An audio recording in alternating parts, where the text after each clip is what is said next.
harías si el asesino de tu hija se sienta delante de ti y trata de convencer a todo el mundo de que ella, con tan solo 7 añitos, trató de seducirle? Hoy vamos a hablar del caso de Anna y Maria Bashmeyer. Antes de empezar con el caso, quería recordaros que el miércoles sale un nuevo capítulo del podcast, que lo podéis encontrar en Spotify, Apple Podcast y Amazon Music como La Huella del Delito, y también lo subiré aquí con imágenes de fondo. Y como va a ser el capítulo 3, os voy a dar 3 pistas por si queréis tratar de adivinar de qué va a ser. Lo primero es que aún no está resuelto, es decir, aún no se sabe quién lo hizo. El segundo es que la víctima es una niña. Y el tercero es que hay muchas teorías y cada teoría apunta a un miembro diferente de la familia y hay otras teorías que apuntan fuera de la familia, pero vamos a verlas todas. Y ahora sí, empezamos. Cuando terminó la Segunda Guerra Mundial, Marian Bashmeyer y su familia se tuvieron que mudar desde Prusia Oriental hasta la Alemania Occidental. Esto es algo que además le pasó a muchas familias cuando cayó el Tercer Reich.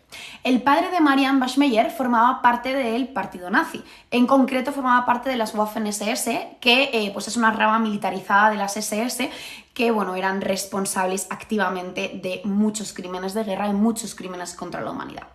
Marian nació y vivió en un ambiente bastante hostil, su padre bebía mucho, nunca llegó a tener una conexión emocional con su madre y pues su infancia y su vida en general estuvo marcada por bastante soledad, rebeldía y pues las constantes agresiones de su padre a ella y a su madre. Crecer en un ambiente donde no te sientes ni querida, ni protegida, ni cuidada es el caldo de cultivo perfecto para conductas impulsivas, para ira contenida, para otro tipo de conductas de riesgo como puede ser alcohol, drogas y embarazos adolescentes. Y esto fue efectivamente lo que le pasó a Marian. Se quedó embarazada por primera vez a los 16 años, un embarazo no deseado. El padre del niño desapareció, no se supo nada de él y ella cuando el niño nació le dio en adopción. No se sabe bien la razón por la que le dio, si fue decisión propia, si fue decisión de otras personas, si fue presión, pero le dio en adopción. Esto no queda aquí y a los 18 años ella se vuelve a quedar embarazada de otra pareja que de nuevo vuelve a desaparecer y este niño vuelve a ser dado en adopción. Y esta no es la última vez que se queda embarazada. Con 20 años ella se vuelve a quedar embarazada por tercera vez, pero esta vez decide que no va a dar el niño en adopción y que a pesar de que el padre de nuevo vuelve a desaparecer, ella se queda con la niña. La pequeña Anne, que la hemos visto antes, nació en 1972 y se crió durante los primeros años de su vida acompañando a su mamá al trabajo todos los días. Marian trabajaba en bares generalmente nocturnos, su trabajo solía ser de noche y Marian se llevaba a la niña todas las noches con ella a trabajar. Dejaba a la niña durmiendo en el bar mientras ella trabajaba y después se la llevaba a casa. Esto, pues por supuesto, fue criticado por muchísimas personas, tanto en ese momento como continúa siendo criticado ahora, pero con el paso de los años se dio cuenta de que esto pues no era lo que quería para su hija y finalmente decidió ofrecerle la oportunidad de ir al colegio, pues ir con sus amigos, jugar y hacer pues una vida de niña. Llega el 5 de mayo de 1980. Ese día, Marian Bashmeyer tenía una sesión de fotos. Marian tenía un coche clásico bastante preciado en la época y que no se veía mucho y le habían ofrecido dinero para hacer una sesión de fotos. Esto era bastante importante para ella y cuando se levanta por la mañana se encuentra con que Anne no quiere ir al colegio. Esto es algo que no era la primera vez. Anne muchas veces no quería ir al colegio, realmente no le gustaba mucho ir y eran discusiones que tenían, como tienen muchas madres con la mayoría de niños, todas las mañanas. Sin embargo, esta vez Anne se pone muy cabezona y Marian no es capaz de convencerla. Discuten durante bastante tiempo y Marian, que se da cuenta de que va a llegar tarde y que no va a conseguir convencer a Anne en ningún momento, da su brazo a torcer. Y le dice, mira, vale, Anne, quédate en casa, juega, no te muevas de aquí, voy a hacer la sesión de fotos y vengo.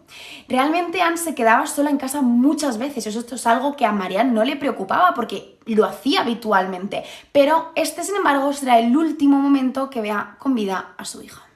Antes de continuar con la historia, tenemos que conocer a este hombre de aquí. Se llama Klaus Grabowski, nació en 1945 y en el momento de los hechos era el vecino de Anne y Marian Bashmeyer. No sabemos mucho ni de su infancia ni de su adolescencia, pero sí sabemos que en los años 60 trató de agredir sexualmente a una niña. Pero esta niña gritó, pataleó, hizo muchísimo ruido y ya sabéis que en estos casos hacer ruido a veces es lo único que te puede salvar, bien porque alguien te vea y te ayude o bien, como le pasó a esta niña, que Klaus Grabowski pensó, mira, me van a pillar, va a venir alguien, la va a escuchar y decidió irse y dejarla. Sin embargo, la niña, ¿qué hizo? Pues se fijó en su cara, se fijó en sus rasgos, se lo contó a sus padres, denunciaron y consiguió en una rueda de reconocimiento decir que este hombre era el que la agredió y fue detenido. La detención no le sirvió de nada, no se reinsertó y en 1985 de nuevo fue detenido por agredir sexualmente a 2 menores. Los expertos dijeron que estas agresiones podían ser porque él tenía una libido demasiado alta y para él era incontrolable, irrefrenable este deseo hacia las niñas, y en estos momentos en el que todo sucedió había una ley que permitía que si tú te sometías a una castración química, se suponía que el problema se terminaba ahí y por tanto podías salir de prisión y evitar una condena larga. Se sabe que esto no es cierto. Realmente hay personas que con una castración química sí que pueden frenar estos deseos sexuales. Pero la realidad es que hay muchas agresiones sexuales que no parten de un deseo sexual, que parten de un deseo de poder, que parten de un deseo de superioridad, que parten de un deseo de hacer daño a la otra persona o que parten de otro montón de deseos que no son únicamente sexuales. Y una castración química lo único que hace es que tú no puedas agredir con tu miembro, como hombre, a otra persona porque no funciona. Sin embargo, puedes agredirlo con un montón de objetos o puedes realizar cópula simbólica, puedes realizar otro tipo de agresiones violentas que no impliquen utilizar tu miembro. Por tanto, realmente se sabe que la castración química no es algo fructífero en todos los casos y no es algo que, por supuesto, pueda evitar que tú cumplas tu condena que un juez te ha marcado. Si se le hubiera realizado un análisis de peligrosidad a Grabowski, se hubiera visto que tenía una alta probabilidad de reincidencia. Ya había cometido este delito en otra ocasión y lo había intentado en otra más. Además, hay que tener en cuenta que la atracción sexual hacia menores no es algo que se elimine por una castración química ni es algo que se quite mágicamente por pasar unos meses o unos años en prisión. Para poder solucionar este problema hacen falta tiempo de una terapia psicológica exhaustiva que, por supuesto, Grabowski no tuvo. Además, hay que tener en cuenta que no se realizaba un seguimiento una vez que salía de prisión de esta persona. Es decir, una vez que salió de prisión se le perdió la pista. Y esto Grabowski lo aprovechó, porque cuando salió de prisión y pasó un tiempo, decidió contactar con un médico para revertir esta castración química. Y por tanto, él había podido salir de la cárcel por haberse hecho esta castración química y la había revertido. Es decir, no había servido de absolutamente nada. Finalmente, después de revertir esta castración química, conoció a una chica, se fueron a vivir juntos como vecinos de Anne y de Marianne y él empezó a trabajar en una carnicería. Se llevaba bien con todos los vecinos, todo el mundo le quería mucho y tenían unos gatitos que a Anne pues le gustaban mucho. Ese día 5 de mayo parece ser que Anne fue a jugar con esos gatitos. No se sabe si se le encontró y él se lo ofreció o fue ella directamente a llamar a la puerta, pero se sabe que ella fue a jugar con esos gatitos. Esta tarde, Marianne llegó a casa de la sesión de fotos y no vio a Anne. Al principio pensó que podía ser o un juego, o que ella se estaba escondiendo, o que estaba enfadada, no lo sabía muy bien y comenzó a buscarla. Pero según fue pasando el tiempo, se fue agobiando cada vez más. Anne no estaba en ninguna parte y salió, fue al colegio, por si por lo que sea se había ido al colegio. Habló con los amiguitos con los que jugaba Anne, habló con los vecinos, habló con todo el mundo. Y finalmente, como Anne no estaba en ningún sitio, fue a la policía y puso una denuncia por desaparición. La policía comenzó a buscarla, pero tuvo la misma respuesta que Marianne. La niña no estaba en ninguna parte.